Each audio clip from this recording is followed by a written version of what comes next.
Bismillah, alhamdulillah, wassalatu wassalamu ala rasulillah wa ala alihi wa sahbihi wa mawalah wa la hawla wa la quwwata illa billah. Raditu billahi rabba wa bil islami dina wa bi muhammadin nabiyya wa rasulah. Bapak Ibu jamaah Masjid Mukhlisina Lahuddin yang berbahagia, alhamdulillah di pagi yang cerah ini di awal 2022 kita bertemu dalam acara rutin tiap mingguan ya. Alhamdulillah. Kali ini saya akan menyampaikan sebuah hadis yang menurut Imam Asy-Syafi'i merupakan sepertiga dari ajaran Islam. Ada yang menyebut seperempat, ada yang menyebut sepertiga. Menurut Imam Asy-Syafi'i sepertiga. Hadis dimaksud adalah Ani Nu'man bin Bashir qala sami'tu Rasulullah sallallahu alaihi wasallam yaqul Innal halala bayyinun wa innal harama bayyinun wa bainahuma umurun mushtabihat la ya'lamuhunna katsirum minan nas famanittaqa syubuhat istabra'a li dinihi wa irdihi wa man waqa'a fi syubuhati waqa'a fil haram karra'i yar'a haulal hima yushiku ayyarta'a fih ala wa inna likulli malikin himan ala wa inna himallahi maharimuh ala wa inna fil jasadi mudghah idza salahat salahal jasadu kulluh wa idza fasadat fasadal jasadu kulluh ala wahyal qalb rawahu al-Bukhari wa Muslim. Diriwayatkan dari sahabat Nu'man bin Bashir. Rasulullah sallallahu alaihi wasallam bersabda. Hadis ini sangat terkenal. Bukan hanya di Bukhari Muslim, tapi di kitab-kitab Sunni yang 9 itu hampir semuanya ada. Sangat masyhur. Tapi masyhur di level kedua ke bawah, artinya di kalangan sahabat semuanya dari Nu'man bin Bashir. Tapi fakta semacam itu adalah fakta tertulis. Artinya bahwa dalam penelitian para ulama hadis, apabila dari bawahnya sudah ditemukan guru-guru, nanti di kalangan sahabat itu tidak dibicarakan lagi, berapa orang pun siapapun orangnya dari kalangan sahabat tidak dikaji lagi. Oke. Hadis ini berbicara innal halala bayyinun, atau Rasulullah sallallahu alaihi wasallam bersabda innal halala bayyinun. Sesungguhnya yang halal itu jelas. Wa innal harama bayyinun, dan yang haram itu jelas. Yang halal benar-benar halal itu sudah jelas. Yang haram benar-benar haram itu juga sudah jelas. Artinya Allah dan Rasulullah sallallahu alaihi wasallam telah memberikan penjelasan yang cukup bagi umatnya. Namun ada di antara keduanya, kata Rasul, wa bainahuma umurun mushtabihat. Ada di antara yang haram yang jelas dan halal yang jelas itu ada perkara-perkara yang syubhat. Perkara-perkara yang tidak jelas haramnya dan tidak jelas halalnya. Itulah wilayah kajian para ulama. Artinya halal dan haram itu ada kelas-kelasnya. Ada yang halal jelas-jelas halal.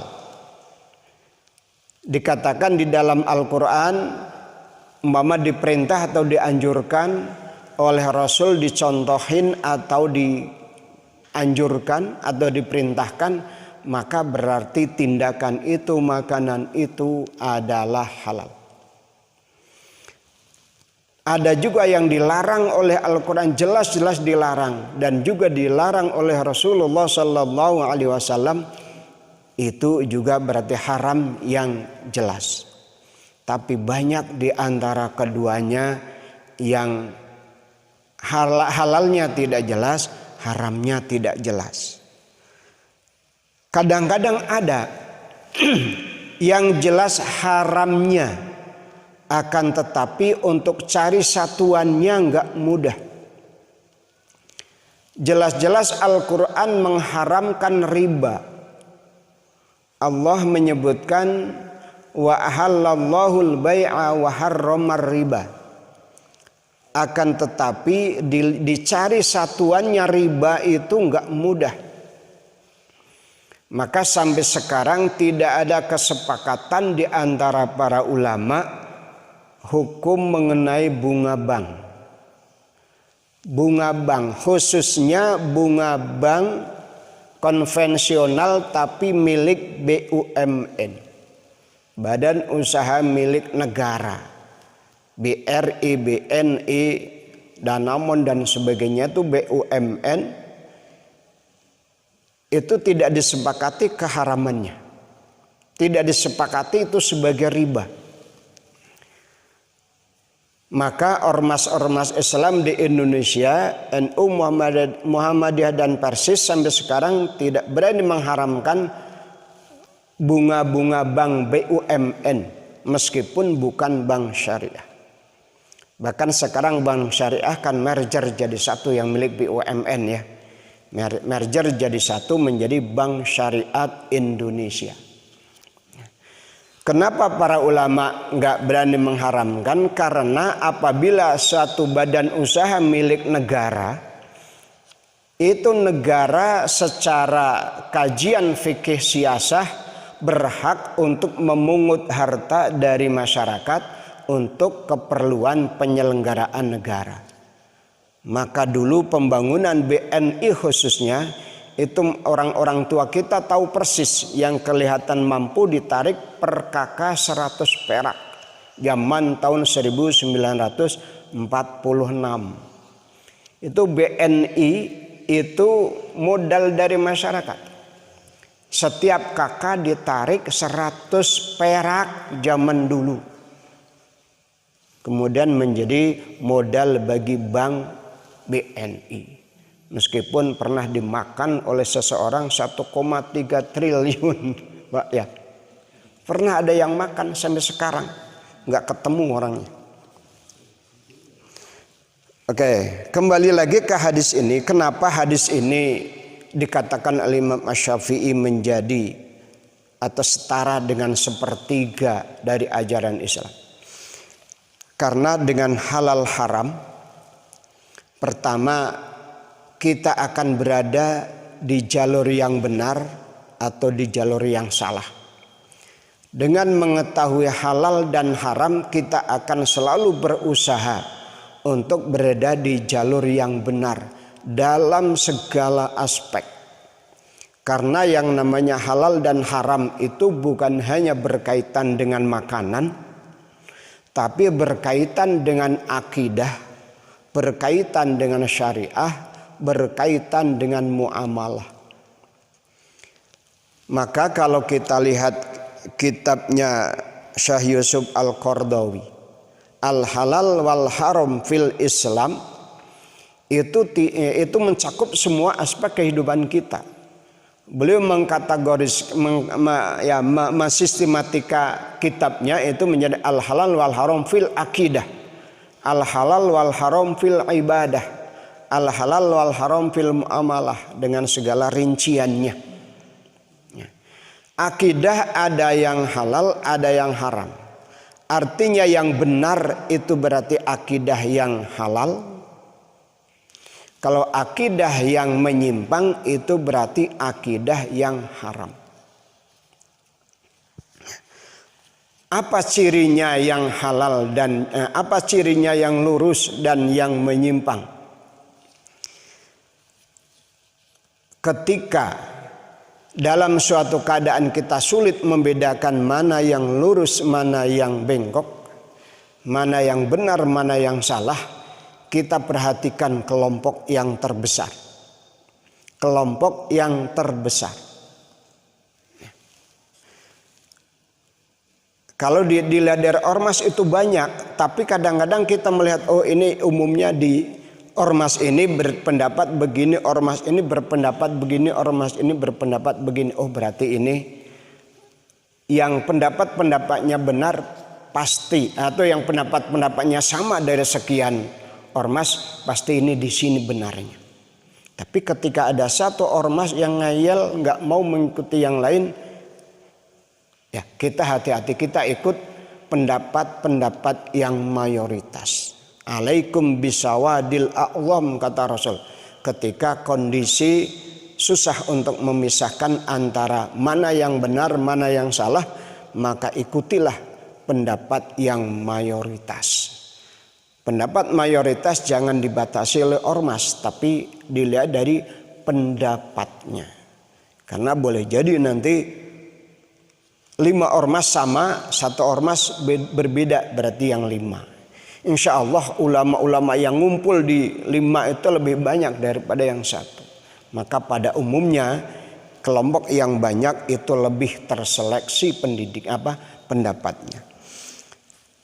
Dengan mengetahui halal dan haram, kita bisa hati-hati. Kita akan berupaya berada di pihak yang benar, insya Allah. Dan kita akan, kalau kita tahu mana yang halal, mana yang haram, kita menjadi orang terbuka. Islam itu nggak boleh eksklusif. Islam itu harus terbuka, nggak boleh tertutup. Maka kalau ada ajaran Islam yang tertutup, hati-hati. Hati-hati. Sampai sekarang masih ada Islam yang DBAT itu mereka tertutup. Hati-hati. Jangan sampai akidah anak-anak kita terjebak dalam akidah kelompok-kelompok Islam yang eksklusif, yang tertutup. Ya. Maka kalau kita paham mana yang halal, mana yang haram, maka kita akan terbuka. Karena jelas dalilnya di dalam Al-Quran, jelas dalilnya di dalam hadis.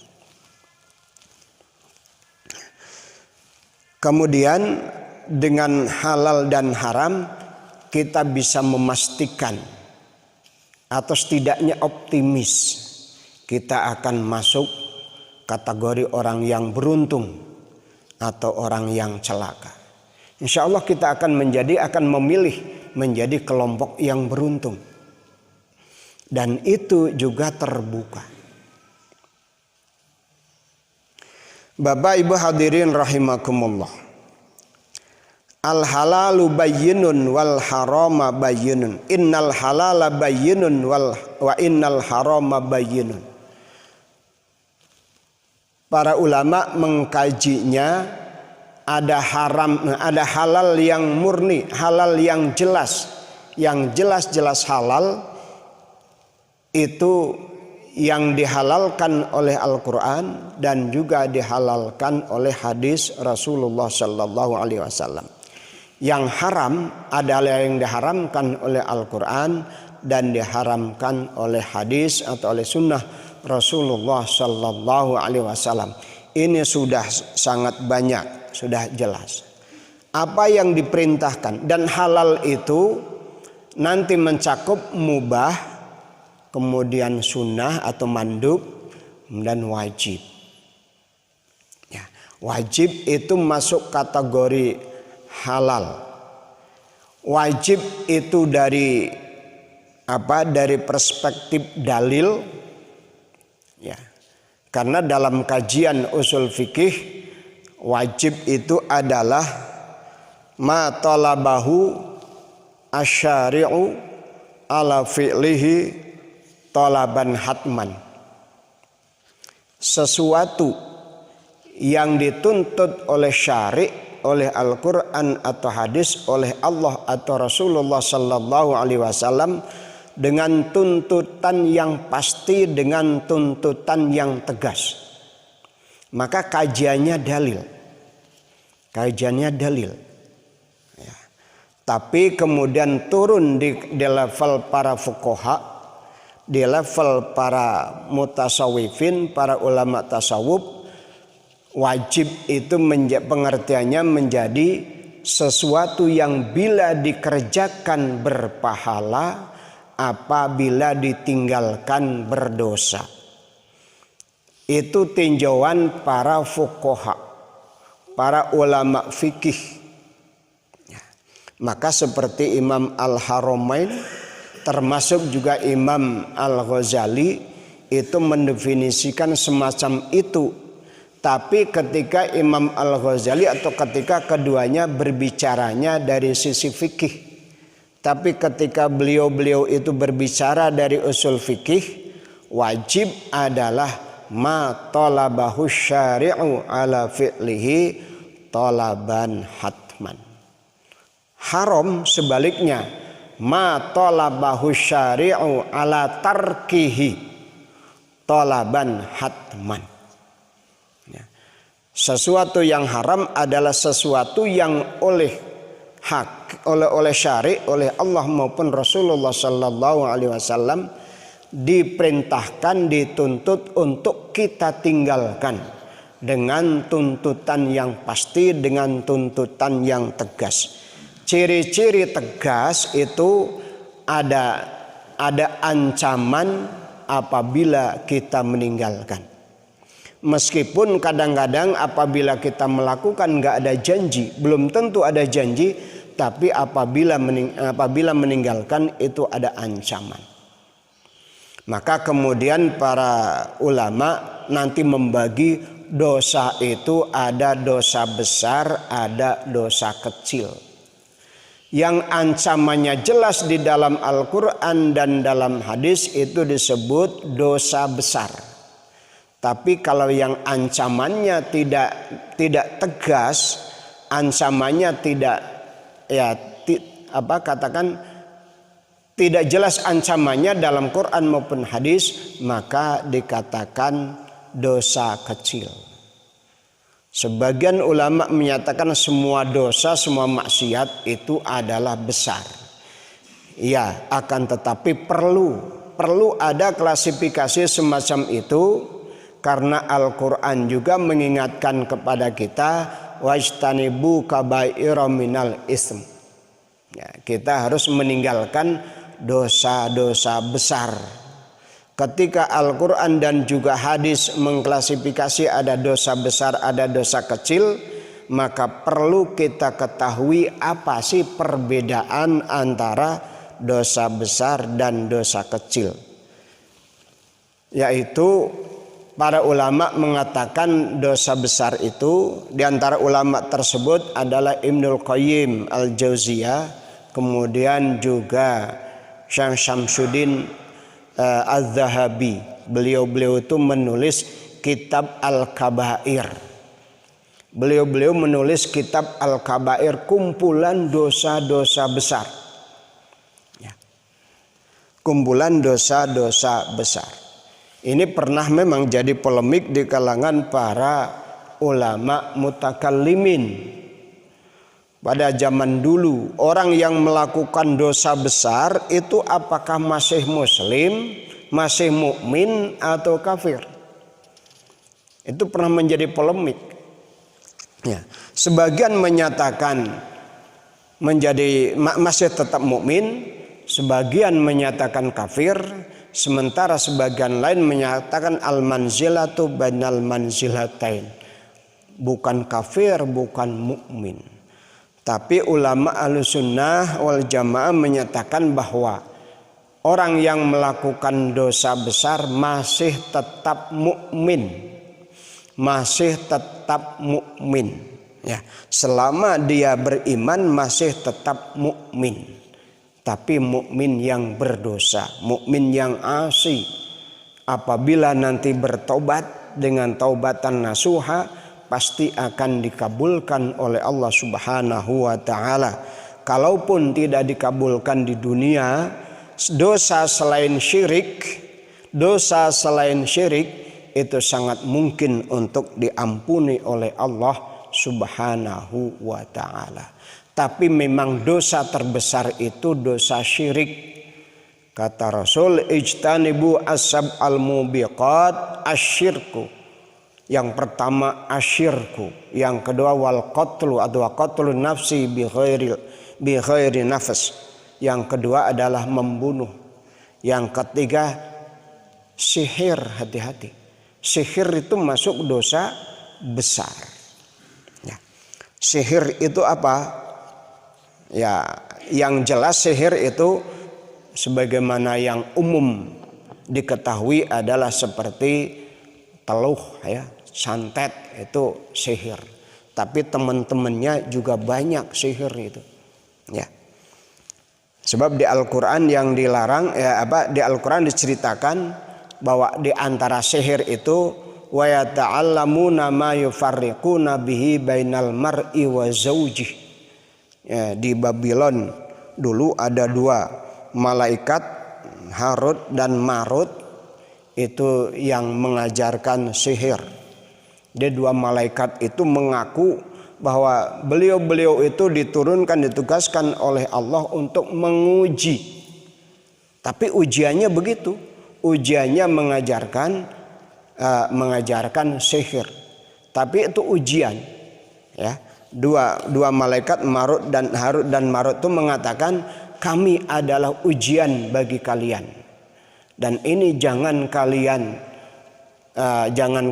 amalkan. Tapi memang Allah Subhanahu wa taala mengajarkan mana yang benar, mana yang salah. Mempelajari sesuatu yang salah, mempelajari kesalahan itu boleh, supaya kita bisa menghindar dari kesalahan itu. Ya. Mempelajari yang haram itu boleh, supaya kita bisa menghindar dari yang haram. Maka di bab-bab fikih itu bab jual beli. Dijual beli yang halal itu bagaimana, jual beli yang haram itu bagaimana. Tapi ada juga perbuatan yang haram mungkul dijelaskan. Ya. Seperti dalam masalah akhlak, itu nanti ada bab penyakit hati sekian. Itu semuanya adalah yang haram-haram. Dan itu harus kita ketahui, harus kita pelajari. Ya. Hasud, dengki, itu apa pengertian dengki? Dalilnya di Qur'annya mana, hadisnya mana. Tapi ternyata ada dua hasud yang diperbolehkan, kata Rasul. Ada dua hasud yang diperbolehkan, yaitu hasud dalam arti ingin meniru. Ya. Hasud dalam arti ingin meniru. Yang pertama, apabila kita mengetahui orang yang ilmunya banyak tapi menjadi soleh karena ilmunya, ya, dan ilmunya bermanfaat bagi banyak orang, kita berkeinginan semacam itu, atau kita begitu menginginkan semacam itu oleh Rasul disebut dengki, hasud. Tapi hasud yang boleh. Yang kedua adalah kita melihat orang kaya yang dengan kekayaannya dia tidak sombong, dengan kekayaannya dia bisa membantu orang-orang yang membutuhkan dan menggunakan kekayaannya di jalan yang benar. Kemudian kita menginginkan punya sifat semacam itu, ingin punya kekayaan yang semacam itu, berpikir terus-menerus, berusaha sekuat tenaga, maka itu namanya hasud yang diperbolehkan. Ghibah itu apa? Nah, para sahabat bertanya juga kepada Rasul, karena di dalam Al-Quran juga ternyata dilarang ghibah itu. Oh, berarti haram ghibah itu. Maka para sahabat bertanya kepada Rasul, ya Rasul, ghibah itu apa sih? Ya. Kata Rasul, dzikraka akhoka. Ya. Kamu menyebut tentang keadaan temanmu dengan sebutan yang dia tidak sukai. Dengan sebutan yang ia tidak sukai. Artinya orang kaya tapi nggak mau disebut-sebut kekayaannya, maka kita jangan nyebut-nyebut kekayaannya. Apalagi kalau merupakan kekurangan. Kekurangan juga jangan disebut-sebut kekurangannya. Tapi Rasul juga memperbolehkan, ya, ada beberapa ghibah yang diperbolehkan. Di antara ghibah yang diperbolehkan adalah apabila ghibahnya itu apabila sifat yang dimiliki oleh orang yang bersangkutan kalau nggak diketahui itu bisa membahayakan yang lain. Ya, umpama ada kalau di wilayah kita ternyata ada orang yang DPO, ya, orang yang dalam daftar pencarian orang karena tindak pidana yang membahayakan banyak orang, maka kita jangan menutup-nutupi. Kalau kita ikut menutup-nutupi, ketahuan kita ikut diciduk nantinya. Ya, itu ghibah. Ghibah dilarang, tapi ada yang diperbolehkan. Ghibah itu jelas sekali di dalam Al-Quran dilarang. Wala yaghtab ba'dukum ba'do. Janganlah menghibah sebagian kamu terhadap sebagian yang lain. Demikian juga berdusta. Dusta itu sangat jelas. Rasul menyatakan wa innal kadhiba yahdi ilal fujur wa innal fujura yahdi ilan nar. Bohong itu jelas sekali dilarang oleh Al-Quran di banyak tempat, tapi Rasul kemudian melarang secara tegas, iyyakum wal kadzib. Janganlah kalian melakukan kebohongan, karena kebohongan itu kunci kebobrokan moral. Karena kebohongan itu kunci penyelewengan. Kalau orang sudah berani bohong, pasti dia berani menyeleweng. Dan menyeleweng, wa innal fujura yahdi ilan nar. Dan kalau orang sudah menyeleweng, itu pasti akan masuk neraka atau akan mengantarkan kepada neraka.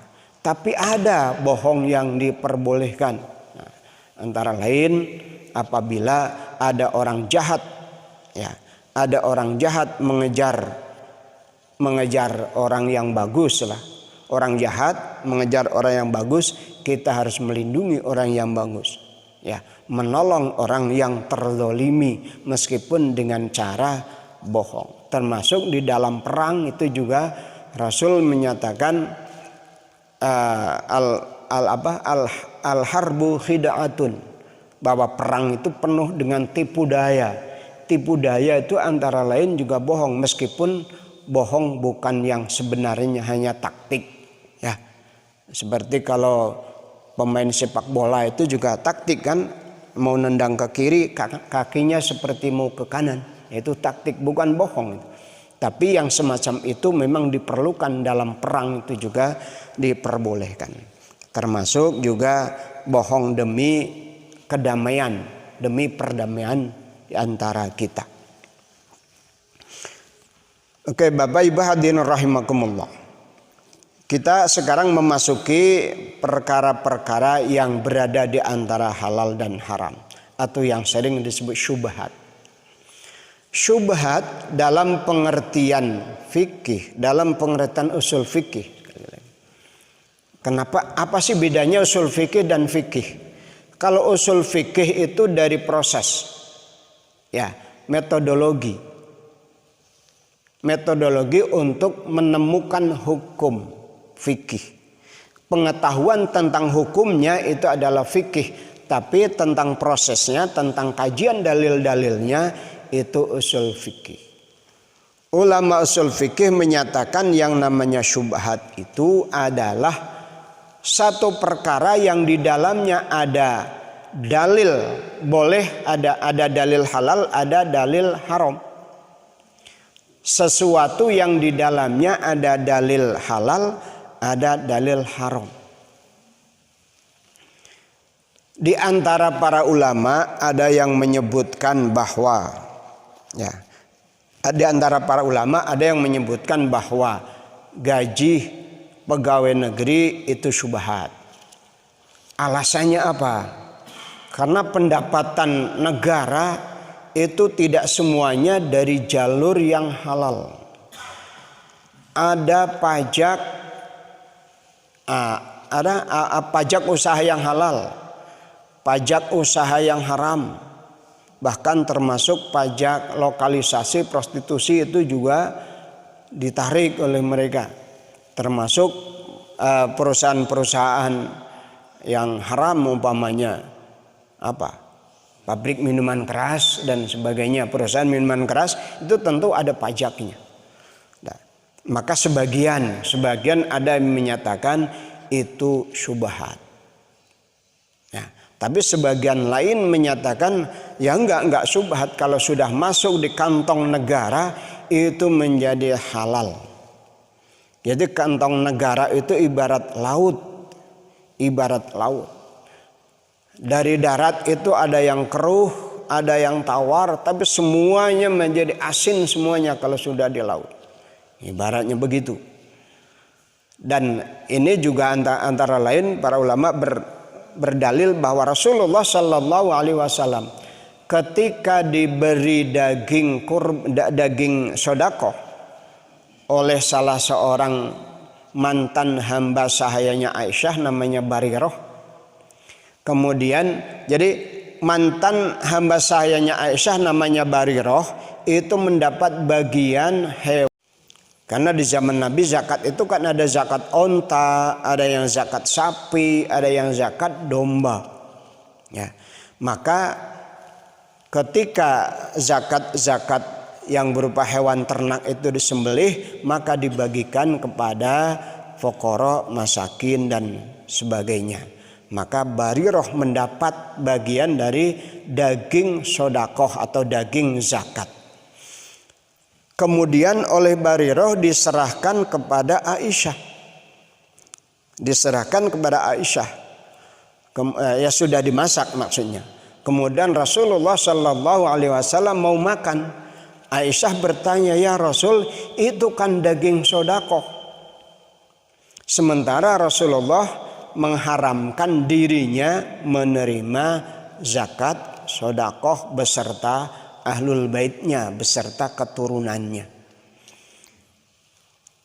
Saat itu Rasulullah Shallallahu Alaihi Wasallam menjawab, hiya sodakotun li Barirah atau sodakotun laha walakin hadiyatun lana. Kepada Barirah tadi namanya sodakoh, zakat. Tapi ketika Barirah memberikan kepada kita itu sebagai hadiah. Jadi sudah milik halal bagi Barirah, maka mau diapakan, mau dikemanakan pun juga itu adalah halal. Barirah mendapatkannya sebagai fuqara, ya. Kemudian Barirah memberikannya kepada Rasulullah sebagai hadiah. Nah, itu jadi jalan yang tadinya haram, ya, tadinya haram bagi Rasul, tapi karena sudah diterima oleh yang berhak menerimanya, ketika sampai kepada Rasul menjadi halal. Maka di dalam kajian kitab fikih juga dikatakan, apabila seseorang bekerja di pabrik minuman keras, maka upahnya itu adalah halal. Aneh ya? Ya, upahnya halal. Apa? Karena dia sebagai upah pekerjaannya. Upah bagi pekerjaannya. Mungkin kalau di kita agak mudah untuk mencari pekerjaan yang halal. Tapi para TKI yang di Cina umpamanya atau setidaknya di Korea, ya, itu banyak keluhan-keluhan. Pada TKI di Korea itu harus memasak babi setiap hari. Ya, boleh jadi begitu. Ya, tapi kan pekerjaan dia itu pekerjaan memasak. Ya, memasak apa yang sediakan oleh majikannya. Begitu juga kita bekerja atau seseorang bekerja di pabrik minuman keras, dia harus bekerja sesuai sistem yang berjalan. Tidak ngolah sendiri kan, tinggal berjalan. Paling tugasnya hanya masukin botol, tugasnya hanya masang label, tugasnya hanya membuat masang kardus, atau mungkin pekerjanya hanya mengantar dari satu tempat ke tempat lain. Nah, Bapak dan Ibu hadirin rahimakumullah. Jadi yang disebut syubhat itu sesuatu, boleh makanan, boleh perbuatan yang di dalamnya terlibat dalil halal dan dalil haram. Ya, ada dalil halalnya, ada dalil haramnya. Maka kemudian hasilnya itu apakah haram ataukah halal, ini nanti perlu kajian yang mendalam. Perlu kajian yang mendalam. Gak bisa disimpulkan secara tergesa-gesa. Maka kalau sidang isbat halal di MUI itu dilihat dari bahan-bahannya nanti. Bahan-bahannya. Boleh jadi bahan aslinya halal, tapi boleh jadi ada campuran-campuran. Terakhir ini yang sempat saya ikuti, mungkin akhir November. Sebab selama Desember saya nggak pernah ikut sidang. Akhir November itu ada produk yang menggunakan rambut hewan. Rambut hewan itu sebagai bagian dari bahannya. Itu dipersoalkan berat, akhirnya sampai sekarang dipending. Karena memang ya kita yang anggota fatwa itu menemukan kalau rambut itu dari awalnya bukan untuk dikonsumsi. Tapi kalau gelatin yang dibuat dari kulit, itu kulit selama dari hewan yang halal, itu gelatinnya halal juga. Bapak ibu atau ibu-ibu itu sudah lama bikin agar ya. Agar itu bahan dasarnya gelatin. Gelatin itu dari kulit ya. Dari kulit. Kalau di Indonesia sudah diproduksi dengan kulit-kulit dari hewan yang halal. Tapi kalau yang impor itu kebanyakan adalah dari hewan yang tidak halal itu. Yang diimpor. Kenapa? Karena nyatanya bahwa gelatin dari hewan yang dari kulit babi itu lebih mudah untuk diuraikan. Kulit babi itu lebih mudah, lebih lembut, lebih mudah diuraikan, biayanya lebih murah. Maka di negara-negara yang sana dan peternak babi itu menjadi perusahaan babi, itu semuanya harus bisa dimanfaatkan kan gitu. Nggak ada yang terbuang kecuali kotorannya. Kotorannya saja mungkin diolah lagi menjadi pupuk. Ya. Maka sampai hasil kerokan kulitnya itu, kerokan kulit babi itu bisa dipakai maskara. Masya Allah. Jadi kalau kita kalau ibu-ibu beli maskara ya untuk nebelin itu bulu mata, itu kalau yang merek dalam negeri insya Allah aman lah. Tapi kalau merek luar negeri boleh jadi bahannya dari itu. Jadi kerokan kulitnya dalamnya itu lendir dalamnya itu dijadikan bahan maskara karena memang langsung nempel ya. Itu katanya begitu. Nah, jadi kalau yang jelas bahannya haram itu haram. Tapi banyak makanan, kenapa makanan seperti tepung itu juga perlu diadakan sertifikat halal, dan begitu juga makanan-makanan yang lain, karena boleh jadi dalam prosesnya itu nanti ada unsur sedikit saja, ada satu unsur sedikit haram, maka menjadi haram seluruhnya. Idza ijtama'al halal wal haram ghuliba alaihil haram, itu kaidahnya begitu.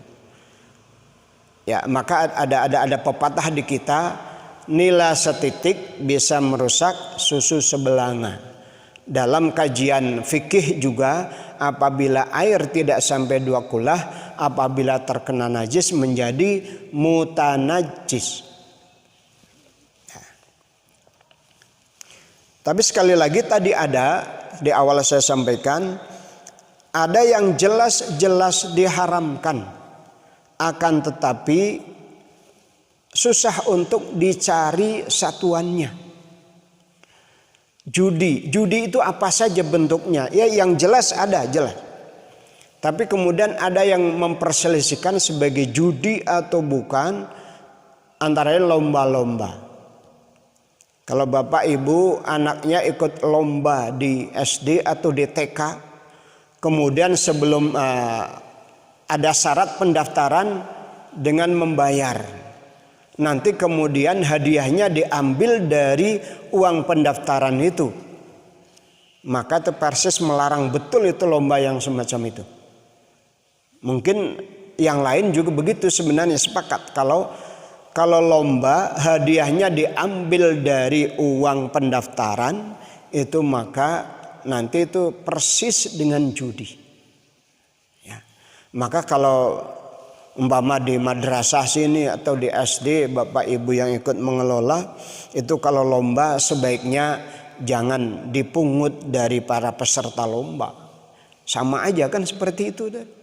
Ya, seperti orang main gapleh opatan 100 ewang. Mana yang menang itu dapat. Nah, itu sama itu. Ya. Termasuk yang tempat mancing juga sama, dikatakan bukan judi, ini keterampilan. Ya sama aja itu. Ya. Ya, bapak-bapak yang suka mancing juga jangan ikutan lomba yang semacam itulah. Ya. Tapi kita sepakat judi itu haram karena Al-Quran melarang, hadis juga melarang. Tapi ini turunannya ini yang kadang-kadang agak susah. Itu perlu kajian. Seperti tadi, ya. Judi di zaman Rasul judi itu ketika ayat Al-Quran diturunkan melarang judi. Judi yang terjadi saat itu adalah sekelompok orang udunan untuk dibelikan domba. Umumnya belikan domba. Kemudian nanti dalam waktu tertentu diundi siapa yang mendapatkan itu, maka kemudian domba itu disembelih, dijadikan pesta atas nama pemenang itu. Kemudian ini lagi. Ya, kemudian setelah selesai ada lagi udunan lagi berapa bulan setelah dapat begitu lagi. Ya. Maka ini kemudian yang arisan kan bingung, arisan gimana? Bedanya kalau arisan itu kan diurut, nanti yang sudah menang nggak dapat lagi. Kalau judi di zaman dahulu itu yang sudah menang dapat lagi nanti. Artinya nomornya tetap dimasukkan lagi. Dan hanya untuk bangga-banggaan saja saat itu. Ya, judi yang berlaku saat itu untuk bangga-banggaan saja, untuk disebut sebagai orang yang dermawan karena uang hasil patungan tadi ternyata dibagikan ke anggota patungan dan juga kepada masyarakat umum. Nah, itu judi yang terjadi pada zaman Rasul begitu. Tapi boleh jadi ada yang lain-lain.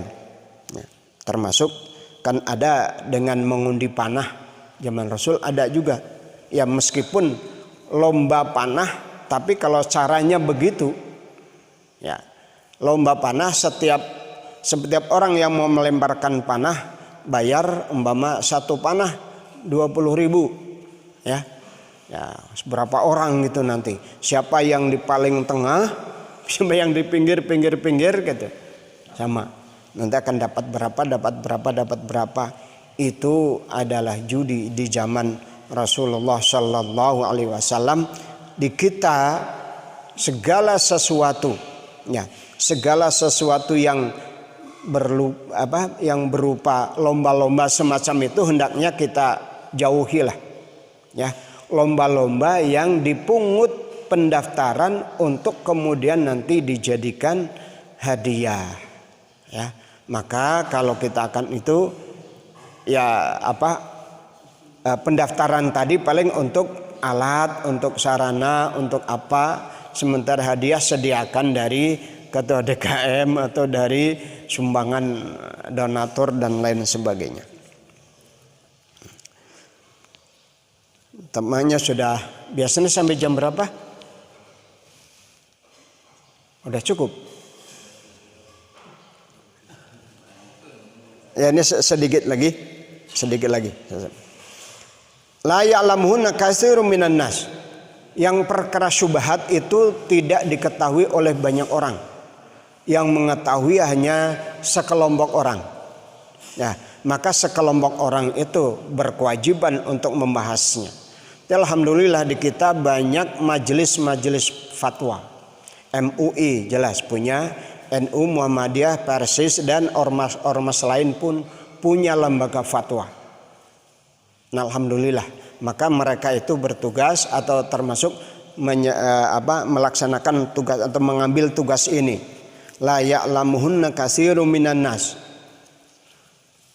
Kemudian Rasul mengingatkan, famanit taqasyubuhat istabra lidinihi wa irdihi.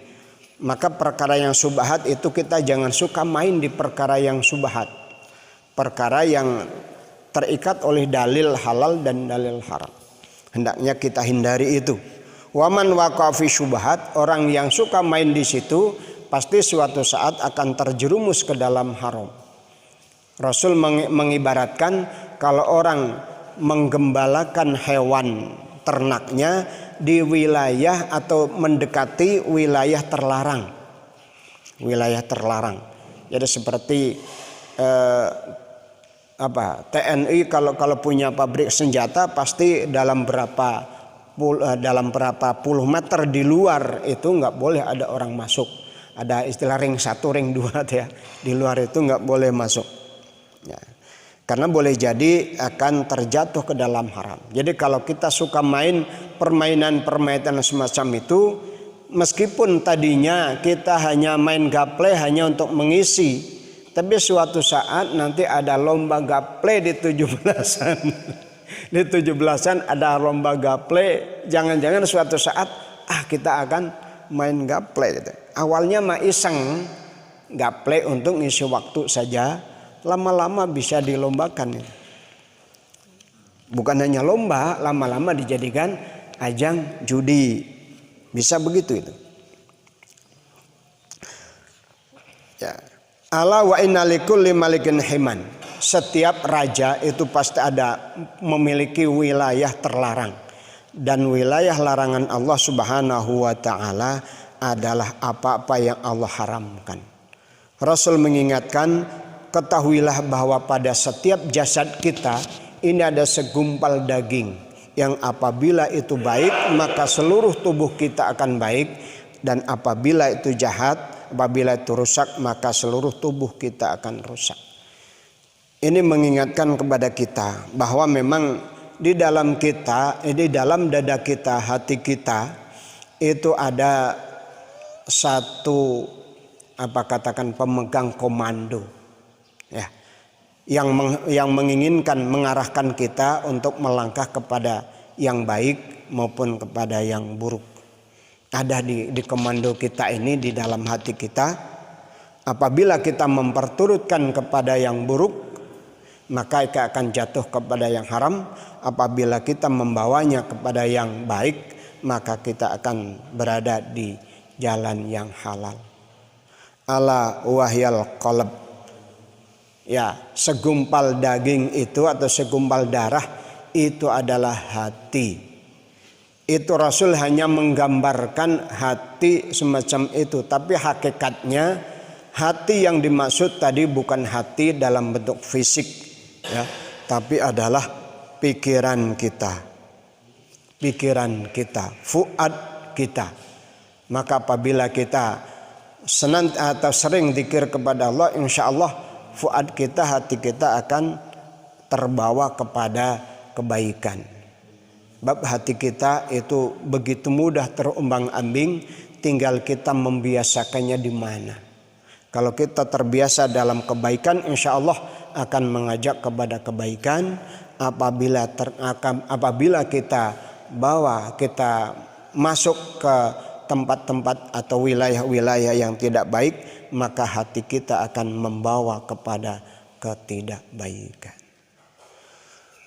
Begitulah Bapak dan Ibu hadirin rahimakumullah, apa yang saya sampaikan dalam kesempatan ini semoga menjadi ibrah, menjadi pelajaran bagi kita, sehingga kita bisa mengamalkannya, kita bisa membimbing hati kita, mengarahkan tingkah laku kita kepada jalan yang benar. Cukup Pak ya? Oh mangga. Kalau ada yang bertanya, mangga. Waalaikumsalam warahmatullahi wabarakatuh. Terima kasih Pak Ustaz pertanyaan tadi hal-hal di dalam fenomena kehidupan bermasyarakat, kita sebagai umat, sebagai masyarakat yang selalu salah satu contoh yang selalu kita laksanakan setiap tahun dalam kegiatan Agustusan.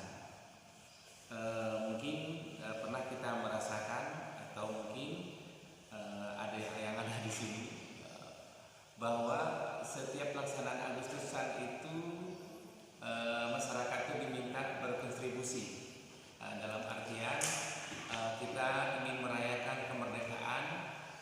Salah satu kontribusi kita adalah memberikan menjadi donatur. Ya. Donatur itu kadang oleh para panitia atau anak remaja kita itu dijadikan untuk kegiatan lomba. Ya. Kita diminta itu seberapa kontribusi kita. Nah, berkaitan dengan tadi itu sebahatnya di mana itu? Ya. Mohon penjelasan Pak Ustaz. Terima kasih. Assalamualaikum warahmatullahi wabarakatuh. Waalaikumsalam warahmatullahi wabarakatuh. Ya, itu tadi Pak sebagian ya.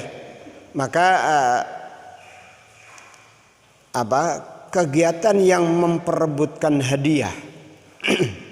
Kegiatan yang memperebutkan hadiah. Kalau hadiahnya tidak dipungut dari para peserta, itu enggak apa-apa. Sebab dengan itu melatih keterampilan. Ya, melatih keterampilan. Karena Rasul juga membolehkan seperti lomba memanah, lomba naik kuda. Itu Rasul membolehkan. Ya. Meskipun tanpa hadiah. Kalau diberi hadiah juga enggak apa-apa, tapi hadiahnya jangan itu yang dikatakan mirip dengan lomba, mirip dengan mirip dengan judi, yaitu kalau peserta lomba ditarikan berapa, nanti ada hadiahnya dari situ. Itu mirip sekali dengan judi. Maka sebagian ulama melarang betul kegiatan lomba yang semacam itu. Tapi kalau dari masyarakat ya nggak apa-apa, kan masyarakat para donatur itu menyumbangkan sebagian dari kekayaannya untuk kegiatan Agustusan. Adapun nanti oleh panitia dijadikan ini ya nggak apa-apa. Seperti itu tadi, orang tua menyuruh anaknya untuk lomba, siapa yang bisa baca surat saya kasih sekian. Kan bapak-bapak juga suka anaknya. Anak-anak nanti siapa yang di rapotnya ada nilai 9 nanti akan dikasih 100.000. Satu pelajaran 100.000. Itu nggak apa-apa yang semacam itu Pak. Yang tadi yang sampai sekarang dipersoalkan itu adalah apabila apabila hadiahnya diambil dari uang pendaftaran. Ini memang mirip dengan judi, meskipun apa itu dikatakan judi atau bukan, yang jelas judi itu haram, tapi yang mirip dengan judi itu sebaiknya kita hindari, meskipun kita nggak berani menyatakan judi. Mungkin agak terlalu keras ya kalau kita mengatakan judi. Lomba MTQ tiap peserta ditarik 10.000 umpama. pesertanya 20 berarti 200.000. Nanti hadiahnya dari situ ditambah lagi. Nah ini bermasalah. Meskipun lombanya adalah MTQ. Tapi kalau hadiahnya nggak diambil dari uang pendaftaran, kalaupun uang pendaftaran diadakan itu sekadar untuk alat, ya untuk alat atau untuk konsumsi. Nah itu biasanya kan ada konsumsinya. Ini nggak apa-apa. Itu aja, barangkali ada yang lain? Ada. Mengak. Iya, mancing. Terima kasih Pak Ustadz. Ini rekan-rekan udah pada ketawa ketika saya bertanya. Saya suka mancing. Punten Mbak, punten. Betul sekali Pak Ustadz, sebagaimana juga dari MUI juga sudah memberikan fatwa. Banyak sistem mancing itu haram sebetulnya. Ada yang kategori pertama itu jelas mengejar hadiah. Kemudian ada juga kategori kilo geblus. Kilo geblus itu ada 10 orang udunan 1 kilo misalnya 30.000 dimasukkan dipancing. Ada yang dapat banyak, ada yang tidak. Ya. Itu juga diharapkan. Ada satu lagi yang saya lakukan, sistem yang saya lakukan. Mancing misalnya 1 kilo ikan itu ikan emas misalnya 30.000. Kalau kita mancing dapat 1 kilo bayar 1 kilo. Kalau tidak dapat tidak bayar. Nah gitu Pak Ustadz. Jadi seolah-olah membeli ikan. Kalau kita dapat 1 kilo ya bayar 1 kilo aja. Kalau tidak dapat ya tidak bayar. Gitu. Demikian juga yang lain swasta. Iya. Nah itu hukumnya seperti apa? Iya. Ya itu tadi, maka saya katakan kalau lomba kan ada ikan yang paling besar. Pokoknya nanti yang ngisi kolamnya yang punya kolam, yang ngisi ikan yang punya kolam. Dilombakan. Kolam ini diisi 10 kintal. 10 kintal. Ikan terbesar bobotnya 3 kilo. Maka siapa yang memenangkan 3 kilo nanti hadiahnya motor. Ada yang mobil bahkan Pak ya. Tapi semua itu diambil dari para peserta. Atau mungkin tambah sponsor. Tapi jelas dari peserta itu akan dijadikan sebagai hadiah. Itu masuk kategori judi yang Bapak tadi juga sudah memastikan semacam itu. Tapi kalau sekadar kita punya kolam, ya kita punya kolam, kita isi berapa kilo, nanti yang mancing dapat segini, nanti bayar segini dan lain sebagainya dan seterusnya. Yang nggak dapat nggak bayar, nah itu yang paling fair itu, yang paling fair. Boleh. Fair itu. Ya. Mangga yang lain, Bapak? Satu lagi. Tadi ada penjelasan Pak Yai masalah kita kerja di pabrik emas. Ya. Jadi dijelaskan oleh Pak Yai soal itu bagian dari pekerjaan Ya. dan dihalalkan.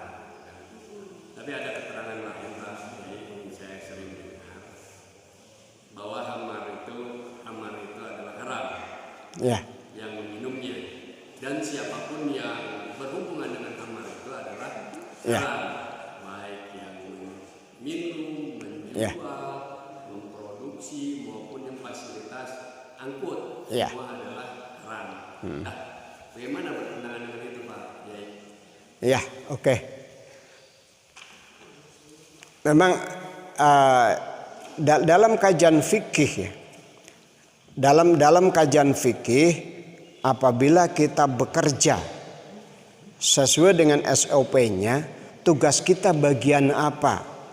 Kalau kita ngambil bagian halalnya, bukan bagian ngeraciknya. Kalau bagian ngeraciknya jelas itu ya. Bagian ngeraciknya itu di situ, sumber haramnya itu di situ. Tapi kalau kita hanya bagian melabeli, bagian ngangkut bagian ini, maka upah kita sesuai dengan tugas pokok kita, maka dalam kajian fikih itu dihalalkan. Tapi apabila kaitannya dengan program-program itu tadi, kalau memang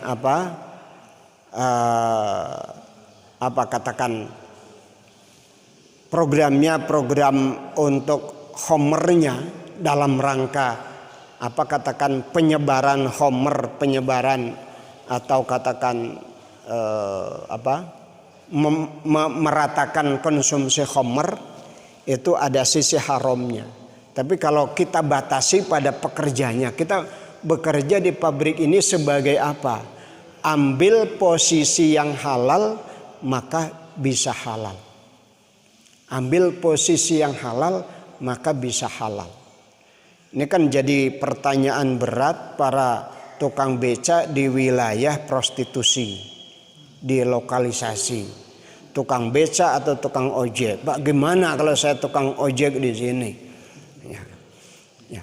Kayak ngojek ke sana jelas dia kesananya mau bobogohan. Ya.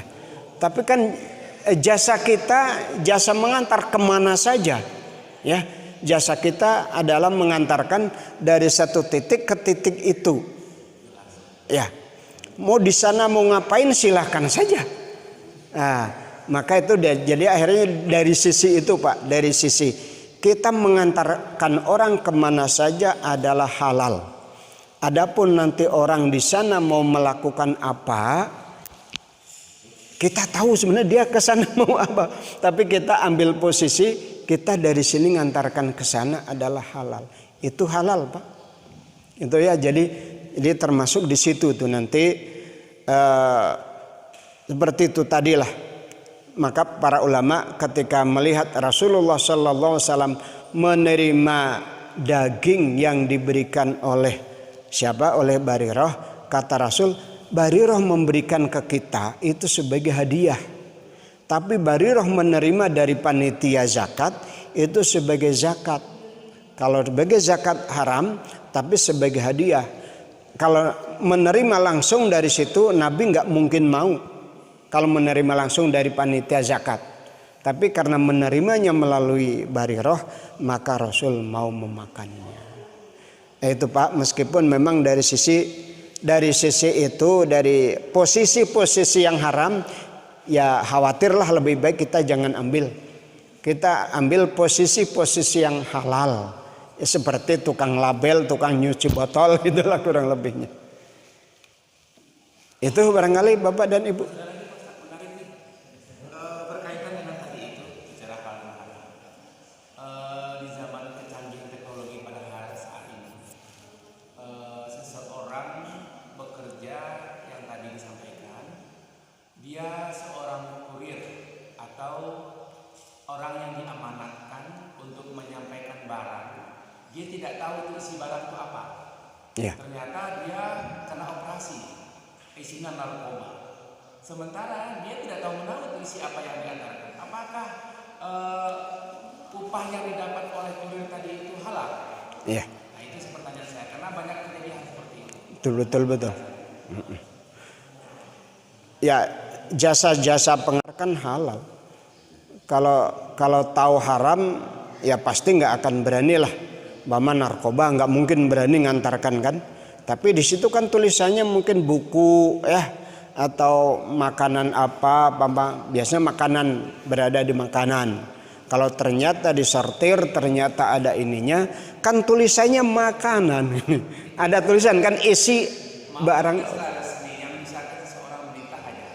Ya. Ini kan misalkan ada hal seperti ini. Ya, kalau semacam seperti jadi kerjasama atau membantu, jelas-jelas orang itu memproduksi barang haram, ya, barang haram. Kemudian tolong nih kalau Bapak mau ke kampus, tolong tolong bawa barang ini simpan di toko anu.